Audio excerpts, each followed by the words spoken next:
வணக்கம் மக்களே, வாங்க நான் இப்போ செய்ய போகிறது பட்டன் சிக்கன் மசாலா. எப்படி செய்கிறதுன்னு பார்ப்போம்.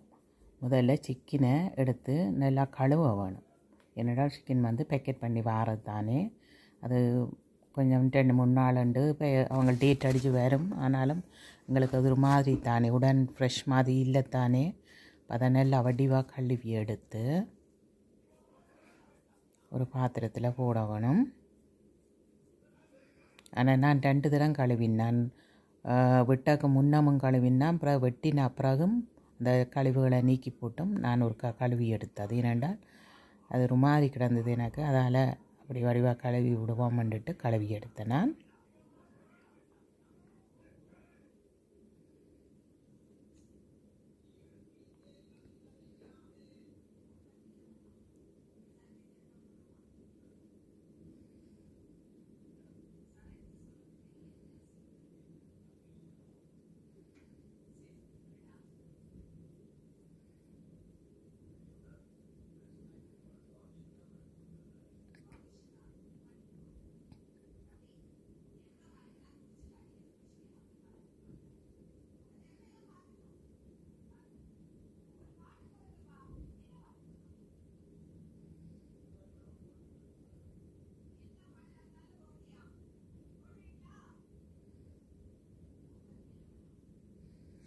அதுக்கு பிறகு அதை எடுத்து அந்த கால் பகுதி, அடிக்கால் பகுதியை அதை வெட்டி தோலை உரித்து அந்த சதையை 4-3 கீரா அப்படி கீறி விடுறது. என்னென்றால் இந்த மசாலா அதுக்குள்ள இறங்கணுமென்றதுக்காக வேண்டி அப்படி செய்கிறது. அப்படி எல்லாவற்றையும் துப்புரவாக்கி இன்னொரு பாத்திரத்துக்கு போட்டது.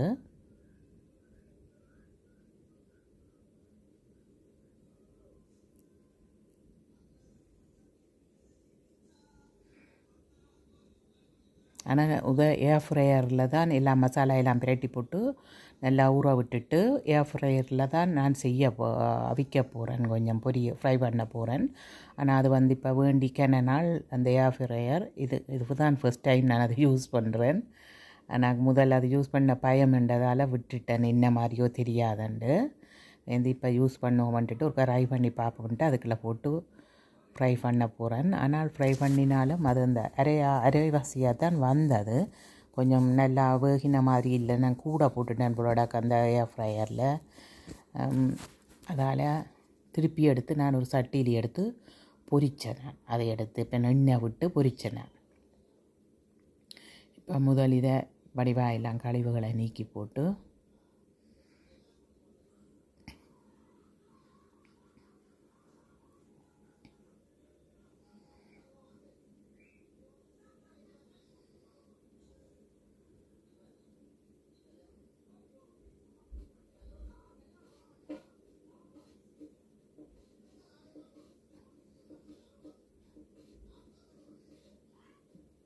வேந்தனுண்டா நான் உள்ளி பவுடர் வச்சுருந்தேன். நான் ஃப்ரெஷ்ஷாக போடுறது நல்லந்தான். நான் உள்ளி பவுடர் கொஞ்சம் மசாலா அரங்கும் என்னட்ட கிடந்தபடியால் நான் அதை போடுவோம்ன்ட்டு உள்ளி பவுடர் போட்டு இஞ்சியை இடித்து வச்சுருந்தேன் நான் கொஞ்சம், அதையும் போட்டேன் நான். இப்போ மஞ்சள் போட்டுட்டு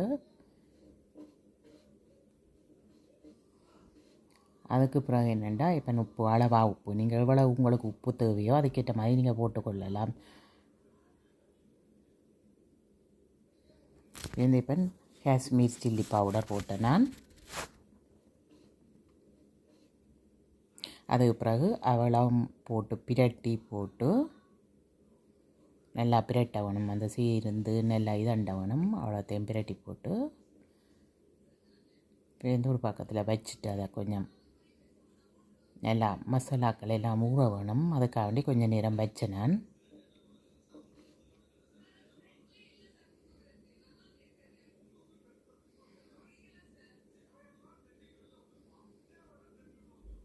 ஏர் ஃப்ரையரில் தான் இப்போ நான் அதை செய்த நான் முதலே சொன்னேன் தானே, அதை போட்டு விட்டு கிடாக்குது. இப்போ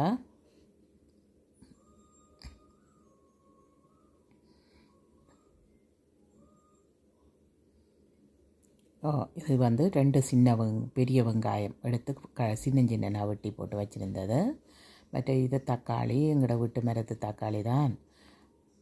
அதில் ஒரு சந்தோஷம் ஓகே, அதையும் வெட்டி அந்த தோலை உரித்து போட்டு வெட்டினான். என்னென்றால் உரிச்சால் நெல்லம் தானே உண்டு. வந்து அதை சிக்கன் ஃப்ரை பண்ணி நான் காட்டியிருக்கிறேன் பாருங்க. அரைவாசி தான் சிக்கன் ஃப்ரை பண்ணி இருந்தது. இப்போ ஒரு பாத்திரத்தில் இப்போ ஆயிலும் பட்டரும் போட்டு மற்ற அந்த வாசனை திரவியங்கள் கருவா, கிராம்பு, ஏலக்காய், பிரியாணி இலையெல்லாம் போட்டு இந்த வெங்காயத்தை சிறிதாக வெட்டிய வெங்காயத்தையும் அதுக்குள்ளே போட்டுட்டு கொஞ்சம் வதங்க விட வேணும்.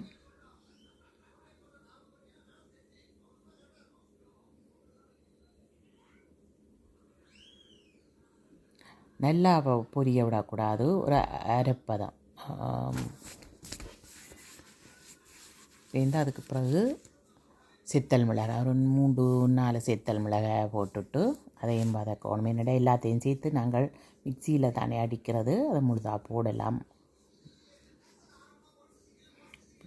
பேந்து இந்த வெட்டி வச்சதை தக்காளி பழத்தையும் போட்டு அதுக்குள்ளே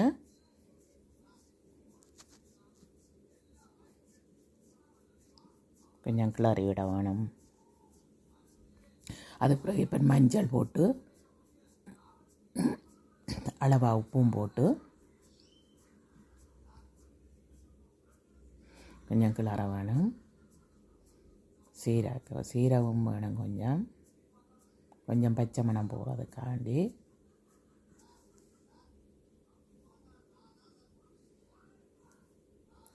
அதுக்கு பிறகு காஷ்மீர் சில்லி பவுடர் மைப்பன் போட்டு அளவாக உங்களோட உரைப்புக்கு ஏற்ற மாதிரி நீங்கள் போடலாம். போட்டுட்டு கஸ்கொட்டை கொஞ்சம் எடுத்து போட வேணும். அதுவும் போட்டு அது நல்ல ஒரு ஃப்ளேவரை கொடுக்கும். கஸ்கொட்டை போட்டு இதண்டால்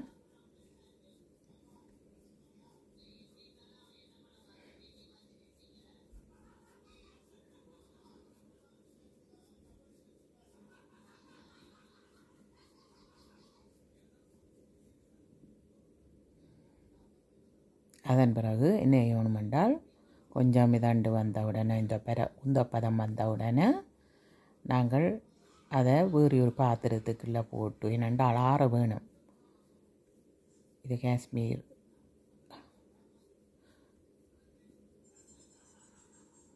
பவுடர் அப்புறம் ஒரு பாத்திரத்துக்கு போட்டுட்டு இல்லை ஆறின பிறகு எடுத்து மிக்சியில் போடுறேன். மிக்சியில் போட்டுட்டு அளவாக போடணும். ஃபுல்லாக போட்டு விட்டுட்டேன். அதால் திருப்பி பிறகு விட்டு கொட்டினது அளவாக போட்டுட்டு நல்லா பசுந்தாக அரைக்கணும். நல்லா இதாக இருக்கணும். நல்லா பட்டா அரைச்சி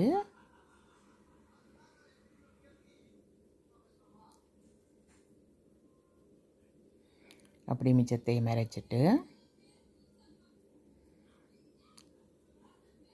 பெரிய வடி இருந்தால் அந்த வடியால் நாங்கள் ஒரு கிண்ணத்தில் அதை வடிச்சிட்டு அதை திரும்ப வைக்க வேணும்.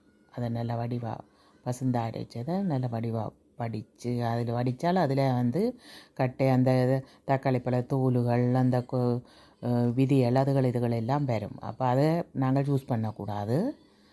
அதை வடித்ததை எடுத்து திரும்ப வச்சுட்டு இந்த ஃப்ரையரில் போட்ட சிக்கன் கொஞ்சம் எனக்கு அது மனதுக்கு திருப்தி இல்லாமல் இருந்தபடினால் எடுத்து நான் இப்போ ஆயில் விட்டு பிறகு திருப்பி ஃப்ரை பண்ணினேன். ஒரு கொஞ்சம் நேரம் ஃப்ரை பண்ணினேன். அது சிக்கன் காலுகள் கொஞ்சம் உள்பக்கம் எல்லாம் அவியறது குறைவு தானே, அதுக்காக வேண்டி அதை திருப்பி நான் எனக்கு அதுக்காக ஃப்ரை பண்ணினேன். அப்புறம் ஒரு பாத்திரத்துக்குள்ளே ஆயிலும் வெப்பன் பட்டரும் போட்டுட்டு அதுக்குள்ளே இந்த வடித்து வச்சுருந்த இதை அதுக்குள்ளே ஊற்றிட்டு கொஞ்சம் கொதிக்க விடணும். கிளறி கொதிக்க விடணும். அதுக்கு பிறகு ஒரு இலையண்டா இன்னும் ஒரு இலை எனக்கு தெரியல, அந்த இலையின் பேர் ஞாபகம் இல்லை. இப்போ ஜோக்கட் அதையும் அதுக்குள்ளே போட்டுட்டு பிறகு அந்த சிக்கன் பொரித்து வச்ச சிக்கனை அந்த ஃப்ரை பண்ணி வச்ச சிக்கனையும் எடுத்து அதுக்குள்ளே போட்டுட்டு கொஞ்சம் கொதிக்க விட்டுட்டு எடுத்துறாக்கினா